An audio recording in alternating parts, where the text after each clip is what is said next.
आज हम कक्षा 9 की गणित में अभ्यास 1.2 के प्रश्न नंबर 3 की बात करेंगे।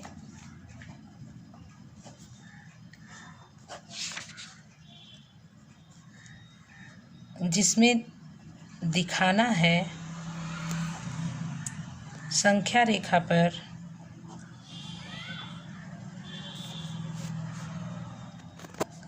करनी में 5 को किस प्रकार निरूपित करेंगे।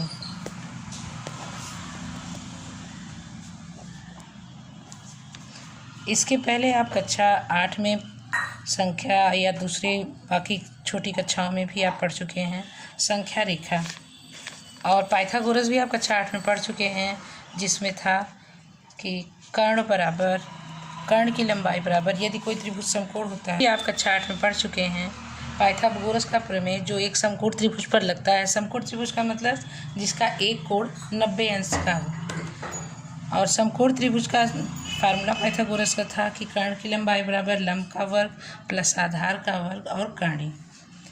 तो अभी हम फिलहाल पहले संख्या रेखा बना लेते हैं। संख्या रेखा बनाने के लिए आपको पता है हम स्केल पर बराबर दूरी की एक रेखा खींचते हैं और उसको बीच में 0 और किनारों पर माइनस और प्लस नंबरों से उसे प्रदर्शित करते हैं।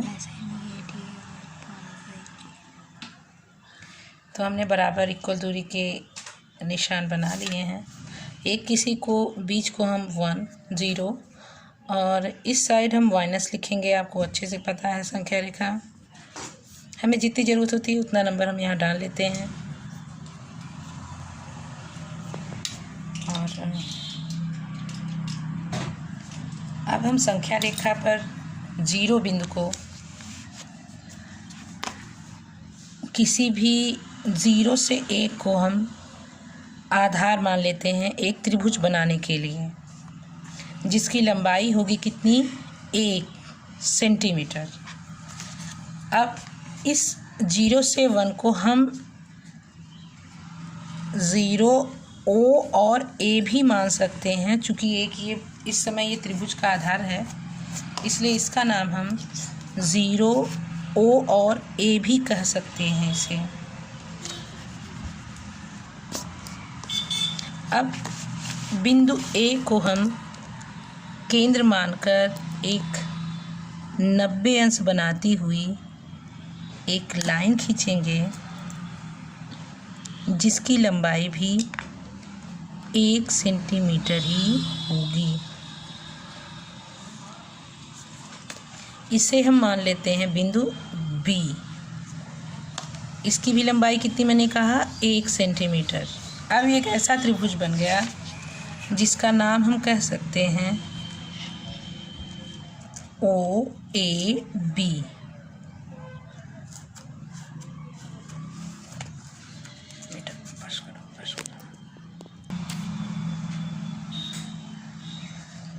अब कर्ण OB का मान निकालने के लिए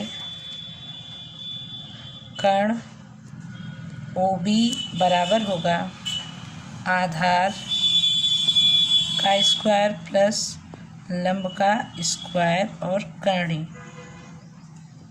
आधार हमारे पास है 1 सेंटीमीटर और लंब भी हमारे पास 1 ही सेंटीमीटर है। आपको पता है 1 का स्क्वायर मतलब 1 गुणे 1 बराबर हमेशा 1 ही होगा। तो ये हो गए कर्णी में 2। तो इसका मतलब हम अभी कर्ण का मान कितना निकला है कर्णी में 2। हम फिर से बिंदु B को या भुजा OB को आधार मानते हुए एक लंब खींचते हैं, वो भी फिर से 1 ही सेंटीमीटर का।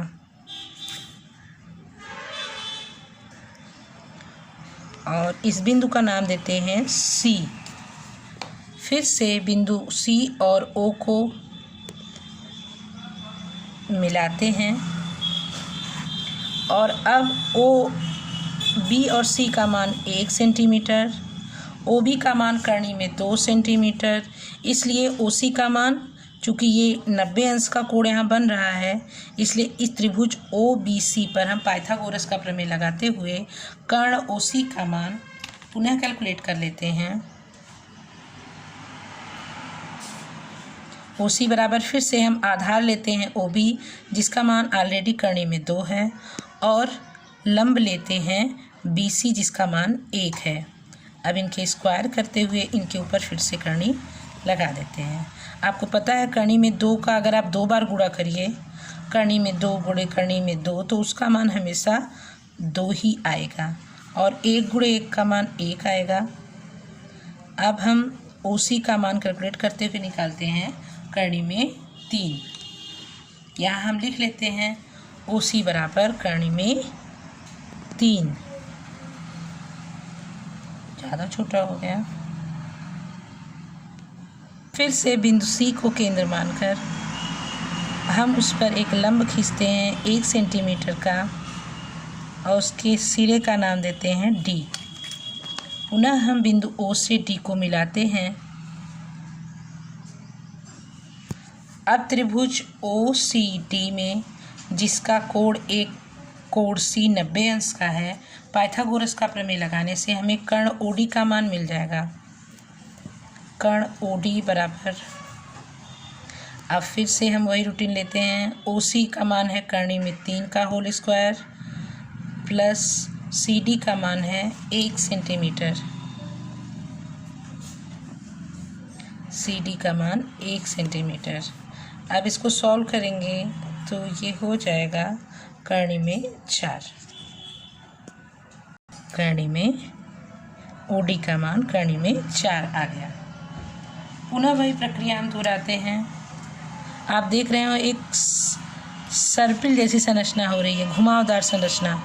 इसे कहते हैं वर्गमूल सर्पिल की रचना कहते हैं। अब फिर से बिंदु D को केंद्र मानकर एक लंब हम खींचते हैं, और उतनी ही लंबाई का 1 सेंटीमीटर लंबाई का, और इस बिंदु को मानते हैं E। अब पुनः E से O को मिलाते हैं। ध्यान रहे कोण ODE 90 अंश का है।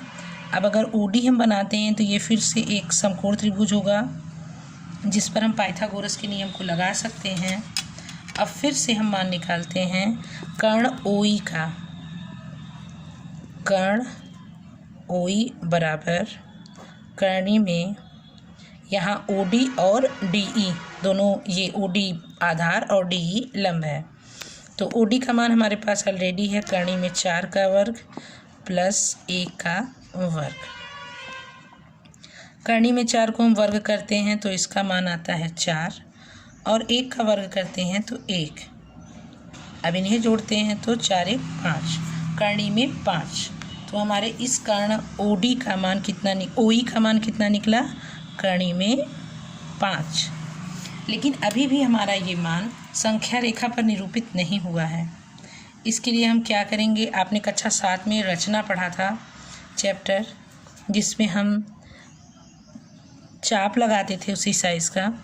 तो हम इसको सेम इसके साइज़ का लेते हुए चाप इसको दिखाएंगे संख्या रेखा पर। ये संख्या रेखा को यहाँ काट रहा है।